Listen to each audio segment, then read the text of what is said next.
One Gorgeous Godzilla, and as promised, I'm filming this week's update from a new location in honor of my 37th birthday.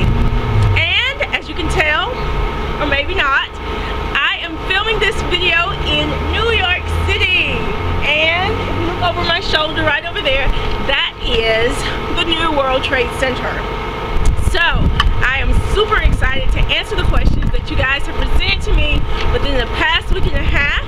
But without further ado, let's get to the stats. I started this journey at my highest weight of 259 pounds, and on the date of my gastric sleeve surgery, which was on October 19th, 2013, I weighed 248 pounds.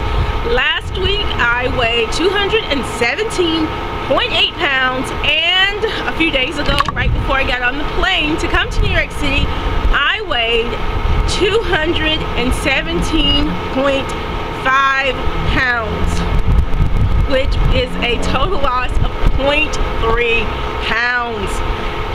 Not so excited about this, however, my period is here.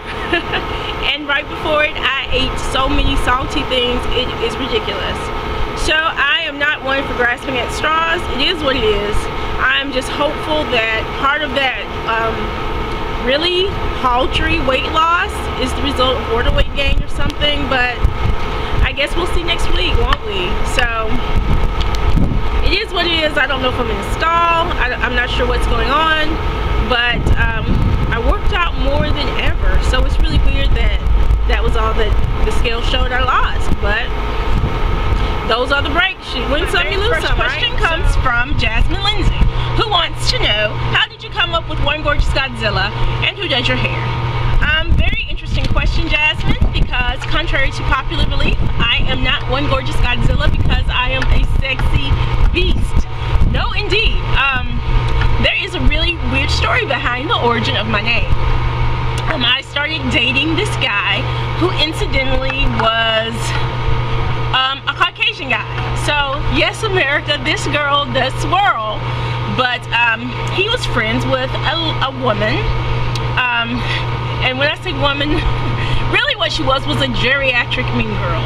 But he remained friends with this person he used to date, and he was telling her about me. He was like, well, you know, she's kind of thick, she's really curvy, blah blah blah blah blah. So I end up meeting this woman one day, and she makes it quite clear that she has no interest in meeting me. She said all 3 words to me, and that was basically it. But of course, as all gaggles of mean girls tend to travel in droves or groups, she had a group of friends who, whenever they would see me out, I later found out that their nickname, if you will, for me was Godzilla. Since we never had a discussion after that, I would only presume that I was called Godzilla because they felt I was big and ugly. And in fact, I later found out that they basically told the guy I was seeing that, yeah, that girl isn't fat, I mean thick or curvy, she is just fat and ugly. So I found out that my code name was Godzilla, and I decided then and there that if I ever did anything, it would have the word Godzilla in it, as a reminder to myself that you should never let people define who you are, and beauty is, at the end of the day, is in the eye of the beholder. And as long as you're comfortable with the skin you're in, what everybody else says really doesn't matter. We only have one life to live, and don't leave it to anybody else to make you happy. You have to be happy with yourself first. So I don't really think I'm gorgeous. I think I'm cute, or maybe pretty on a really good day, but cute Godzilla and reasonably pretty on a good day Godzilla just doesn't have the same flow as Gorgeous Godzilla. So there is a Gorgeous Godzilla on YouTube that does videos apparently. So I am One Gorgeous Godzilla, and who does my hair is I do. My odd hobby that I took up last year was wig making. I started making my own wigs, which is why almost every video my hair is somewhat different, because I have a assortment of wigs that I like to rotate depending upon my mood. And this one I made for something. I forgot where I was going somewhere. and I felt like I needed new hair, and this was the hair that I chose, which is also coming in handy because I am starting to lose mine. But we're going to discuss hair today, going tomorrow, the ins and outs of hair loss next week. So my second question comes from Lauren Losing. Hey Lauren, who wants to know what has been my favorite body part since losing weight, and what is your least favorite? Well, my least favorite is the fact that my butt has decided to go south for the winter, and I'm hoping that it will be back to its former glory by spring with the help of numerous squats and lunges and countless minutes on the Stairmaster. But time will only tell what's up with that. As for my favorite body part, I think it may be the discovery of my actual neck. I started getting so many chins that it's like my neck just started to shrink. Or it may also be my waistline, which I have not seen in a long time, and I am glad to see the old girl back once again. Teresa Bynum would like to know, how bad was the pain after your surgery, and how soon did I work out with weights? Teresa, I'll be honest with you, I didn't experience a lot of pain at all. I think women are so much stronger when it comes to dealing with pain than men, because even the nurses remarked that the guy that had the surgery the same day as I was a big whiny baby, and really short of those medications right after surgery while I was in the hospital, I didn't experience a lot of pain unless I sneezed. And then my incisions hurt and burned like they were going to come apart. But outside of that, I don't think I had a lot of pain after probably day 4, to be perfectly honest. And how long did it take for me to resume working out with weights? I started, I think we couldn't lift no more than 10 pounds. Probably that first month or so, but I didn't start working out with weights again until week 6, and only very light weights at that point. I'm just now resuming normal weights, believe it or not. Okay. Woo! Okay, Beautiful B is a healthy bee wants to know, how tall are you and what is your goal weight?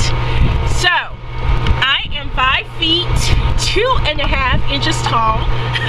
So we'll just go with 5'3" for the sake of the BMI chart. And my goal weight at this point is 160 pounds. That is not enough to put me in the healthy weight category. I would still be considered overweight. But I figured that once I got to 160, I could, that's actually a 100-pound loss, or 99 pounds from my highest weight. And once I got there, I would reevaluate where I wanted to be, and if it was a realistic goal to set for myself. So I had to move inside because it was getting entirely too windy up on the roof, and I couldn't hear myself. And if I couldn't hear myself, I'm sure you guys couldn't either. So let's resume our questions. And the next one is from Beach Sleever. Hey girl, who wants to know, where do you live? Do you need a friend? And I live in the wilds of northern Mississippi, which is my home state, and my nearest major city that most people would know is Memphis, Tennessee. But I live in a small, very family-oriented community, which would be nice if I were married or had children. So it's somewhat weird to be a single woman in this obviously huge family atmosphere. So a lot of the women don't work, and they just really don't know what to make of a single woman that lives there that doesn't have kids. It's just like almost foreign to them. So of course I need friends, especially since very few of the people in my life, outside of a handful, know about the surgery. And with those few people, it is so easy to I guess always discuss this new aspect of your life and your emphasis on, you know, like physical fitness and nutrition. And I don't want to exhaust them with all of this needless talk about it. So I would hate for, you know, me to start talking about it and see them roll their eyes like, there she goes again. So I'm always, I don't know, interested in making new friends who are either on journeys like this of their very own with me, or contemplating starting a journey of this nature. So yes, I do need friends. Deborah Thomas asks, is the sleep surgery everything you thought it would be? Do you have any regrets? And my only regret truly is that I didn't do this a long time ago. When I first started thinking about it, I allowed myself to be swayed and discouraged and tried to do it the normal way, quote unquote, as opposed to the easy way out. So that is really my first regret, the time that I wasted doing all of this other stuff to end up at the exact same spot I was before. So that is my biggest regret. And is it everything that I thought it would be? Yes and no. I love seeing the changes that I make with my body, or the way that my body's changing. I'm enjoying that, but it is so slow going. I guess once you make that final decision to actually have it, which took forever, I want to be at my goal weight like tomorrow. And so that aspect has been somewhat frustrating to me, especially when you look on message boards and it seems like people lose weight like that. I'm not one of those people, so I really hoped I would be but unfortunately I am not. So that's been I guess something that I just didn't foresee when I decided to have the surgery. Yeah, Pamish 11 wants to know, do you have an older body part pic? I don't know what you looked like before 9 weeks. Well, yes, I do have older body shot pictures, and I did put them on one video, but just in case you missed it, I will put some pictures up right now while I'm talking, so you can have I guess a better idea of where I've been and where I am now. So hopefully that will I guess show you that there has been some progression, and for that I am so grateful. But I think that brings us to the end of the video, and until the next time, guys, I'm just going to say goodbye for now. Bye. Thanks for the questions too.